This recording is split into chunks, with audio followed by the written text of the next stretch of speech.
Hi friends, బాగున్నారా? మీ అందరికీ ఒక ఫన్నీ థింగ్, అలాగే నాకు స్ట్రెస్ఫుల్గా అనిపించిన ఒక థింగ్ మీ అందరికీ షేర్ చేసుకుందామని ఈ వీడియో చేస్తున్నాం. జనరల్గా ఈ ఆడవాళ్ళు ఒక్కొక్కసారి షాపింగ్కి వెళ్ళినప్పుడు కొన్ని వస్తువులు కొంటారు. అసలు ఆ వస్తువు కొనేటప్పుడు వాళ్ళ మైండ్ సెట్ ఎలా ఉంటుందో నాకు తెలియదు. అది ఆ వస్తువు ఇంటికి తెచ్చిన తర్వాత దాన్ని కక్కలేక, మింగలేక, వాడలేక నానా తంటాలు పడుతూ ఉంటాం. బేసికల్గా ఎవరింట్లో అయినా మార్నింగ్ అండ్ ఈవినింగ్ టీ తాగుతూ ఉంటాం.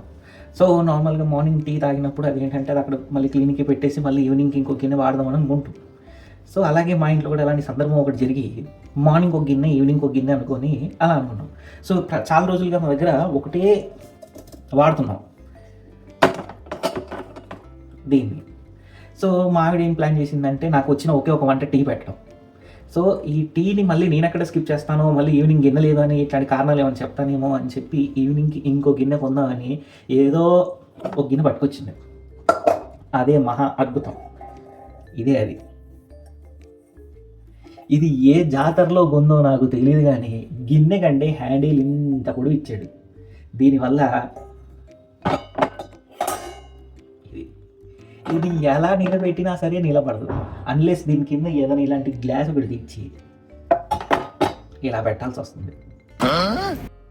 ఒరే, దీనికి అన్ని పెట్టిన ఐన్స్టైన్, సదార్థర్ కార్టన్ ఏం తాగి దీన్ని డిజైన్ చేసేవారు అయ్యా. గ్రహణం రోజు కూడా రోకల్లో ఆ కర్రలు నిలబడుతున్నాయి తప్ప ఇది మాత్రం ఏ యాంగిల్లో నిల్చోబెట్టినా నిల్చోట్లేదు స్టవ్ మీద. దీన్ని ఎలా నిల్చోబెట్టాలో ఆ ఎస్ఓపి పంపివా ప్లీజ్. దీన్ని డిజైన్ చేసిన మహానుభావ ప్రభువా, దీంట్లో టీ పెట్టమని మా ఆవిడ నాకు అగ్ని పరీక్ష పెట్టిందిరా. అగ్ని పరీక్ష ఎలా పెట్టాలరా? ఎలా? దీన్నే ఫస్ట్ నిలబెట్టలేకపోతున్నా, దాంట్లో టీ ఎలా పెట్టాలి?